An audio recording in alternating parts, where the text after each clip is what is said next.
The thing about trees. I was raised in the Great Plains where trees are rare, usually found only in city parks, around rivers, streams, and lakes, and in shelter belts. There weren't many trees at all, and so what we had were all very precious. Now, I've never seen a redwood tree, or any famous tree, so my view of trees is very, well, pedestrian. Oh, I knew famous trees existed. Trees so old they predate written history. Trees so big they make photographic works of art. Trees so cool they're planted in sculptured gardens. But trees in my young life were just plain old trees. At first. But then I met my grandparents' trees, and things changed. My grandparents lived just 6 blocks away and had 2 wonderful apple trees in their backyard. And that's where I spent most of my time, or at least where I wanted to. I loved to climb those knotty, twisting limbs to reach the highest fragile branches, immersing myself in the tree's winding grip. They challenged me. They guided me. They gave their best fruit to the best climber, me. Other apple trees existed in other yards, but these were the family trees. These were my trees. And the apples, oh my God. Tart, biting, crisp green pellets of energy and flavor. The first taste of the day, a trumpet fanfare on my tongue. When visiting, I'd sit with my grandparents and politely respond to the quizzes about school and friends, music, family.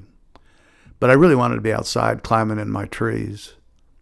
I'd climb mostly year-round, not in the winter and early spring when they were most vulnerable to breaking. But climb I did. I'd sit a lot too, and look, and think. I shared my trees with lots of critters, mostly squirrels, birds, and bees.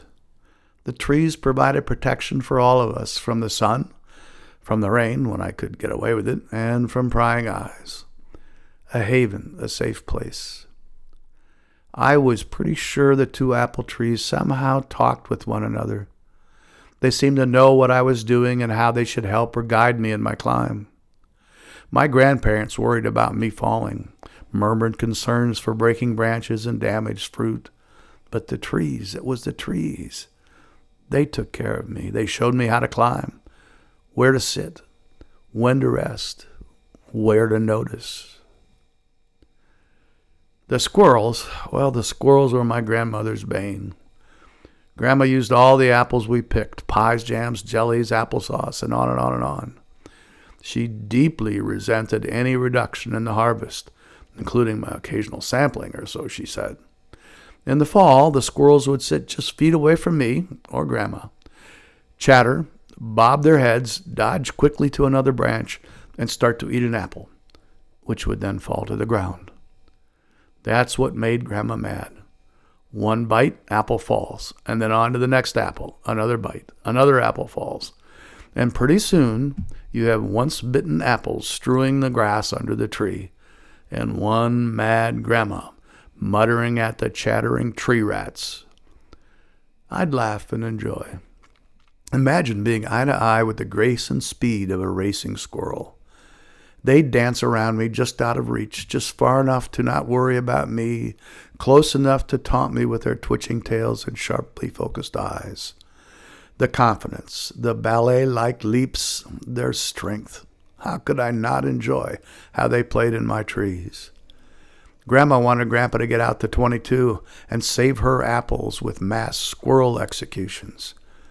Grandpa said it was nature's due and to let it go. I agreed with him. Grandpa died. I discovered girls and rock and roll. I quit climbing trees. Grandma moved. I moved. First to West Texas, where a tree was just a non-moving tumbleweed. Then to Iceland, where trees are only a concept. And then finally, at last, to the mountains, where trees are plentiful. And I reconnected after 20 years. But it wasn't all peaches and cream. I am not a camper. I don't like sleeping bags, tents, campfire cooking, or waking up to find a tree to pee behind. Nope, none of it. But to reconnect with the trees, I did it all. On one of my trips to Bridger Lake, Utah, a place known for its nowhereness, I became convinced that the trees talked with one another. Not sure how I came to that conclusion, but the sensation of tree community was immense. It helped me to connect again with the trees and remind me of my apple trees. I didn't climb those giant mountain trees. I just opened myself to their dancing shadows and reveled in the feel of their bark and leaves. Back then, I hadn't heard the term forest bathing, in Japan called shinrin-yoku. But with the help of my tree's legacy, forest bathing is what I did. Many times. Many, many times. But then I moved again, and again, and then again, but finally to a place with lots of trees, but with very little time to spend with them. Life was a moving target.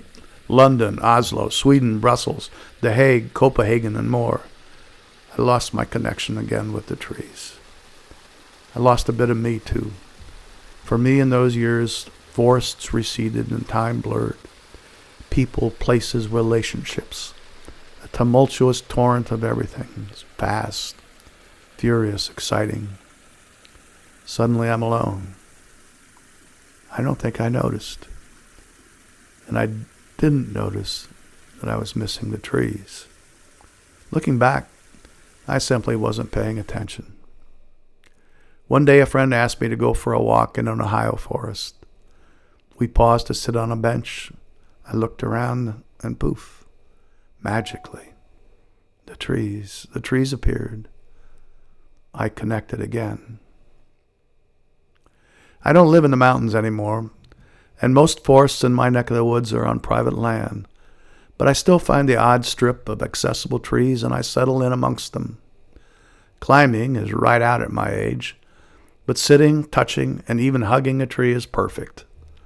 I lean into the tree, close my eyes, and take a deep breath. I connect.